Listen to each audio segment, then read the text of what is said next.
Bronze é o nome do manga larga que ficou em segundo lugar no ranking nacional de enduro equestre. O cavalo atleta deixou para trás muitos puro-sangues árabes que eram os favoritos.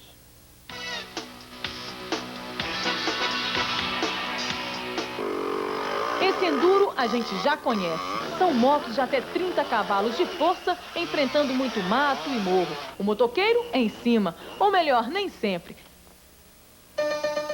No enduro equestre, o homem está montado. Só que aqui não tem motor, não. A máquina é o próprio animal. E só ele já é um cavalo de força. E que força, hein? A final do Campeonato Brasileiro em Sorocaba, interior de São Paulo, preparou uma trilha de 100 quilômetros para a prova de velocidade. O maior percurso já disputado no Brasil. A briga pela regularidade também foi dura. Nesta prova, vence o cavalo com maior preparo físico. E mais de 200 cavaleiros do Brasil entraram nessa para saber quem tem o animal mais resistente do país. Os favoritos do enduro equestre são os cavalos puro sangue árabe. É que é mesmo preciso ter muito sangue para suportar os 50 quilômetros de trilha pelo mato e estrada sem parar. Entre eles, um brasileiro, o manga larga, corajoso, tentando uma boa colocação frente às outras raças. E não é que ele conseguiu? No meio de tantos reis do petróleo, conquistou o segundo lugar no ranking nacional. Uma proeza para um manga larga nesta prova. Só falta saber o que está por trás desta ousadia. É o que você vai ver no próximo bloco.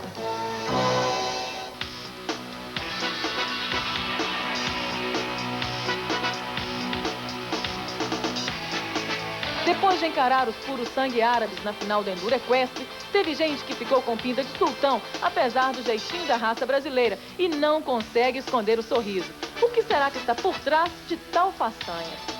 Agora a gente vai conhecer o dia a dia de quem pratica o enduro equestre. Cavaleiro? Não. Esta é a vez do cavalo. Este que está levando uma verdadeira vida de atleta, começando por uma boa alimentação, é claro. E não é só capim, não.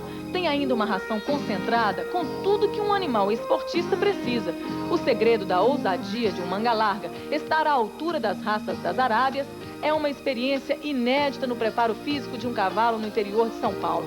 Logo cedo, uma equipe de treinadores aguarda o bronze para uma bateria de exames. Como todo atleta, o peso é fundamental. Sem falar no controle rigoroso da frequência respiratória e o batimento cardíaco. Por que esse controle? Bom, a primeira diferença é que ser um cavalo atleta. E como é um cavalo atleta, a frequência cardíaca dele tem que estar mais baixa de um cavalo normal, que geralmente gira entre 48 e 50 batidas por minuto. Agora sim, nosso atleta já pode começar os treinos. Primeiro, a musculação. Ele é do campo, não precisa dos aparelhos de uma academia. Os músculos são exercitados ao ar livre, exigindo o máximo do cavalo nos obstáculos naturais. E são subidas e descidas num morro de 400 metros de altura.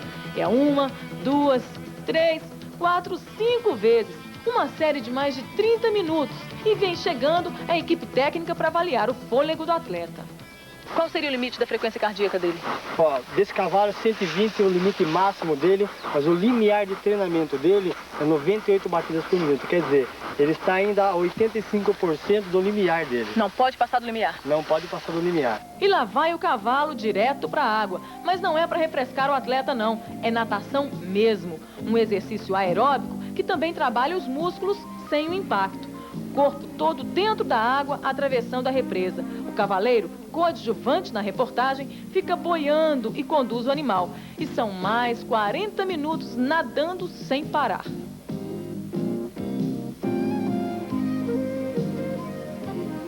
O cavalo mal saiu da água e ainda tem mais uma etapa do treinamento, o trote. Mas agora não basta ser cavaleiro, tem que participar.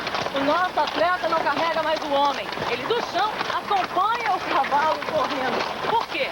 Porque durante a prova, em vários percursos dela, nós vamos ter que correr do lado do cavalo. Principalmente nas subidas e nas descidas.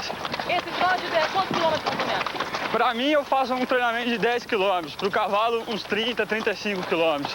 Por que essa diferença? Porque ele é bem mais forte que eu. Bom, depois dessa maratona de exercícios, aqui está o cavaleiro trazendo o nosso atleta. Agora, depois de tanto exercício, ele pode descansar, né? É, vai descansar até amanhã, porque amanhã começa tudo de novo com ele.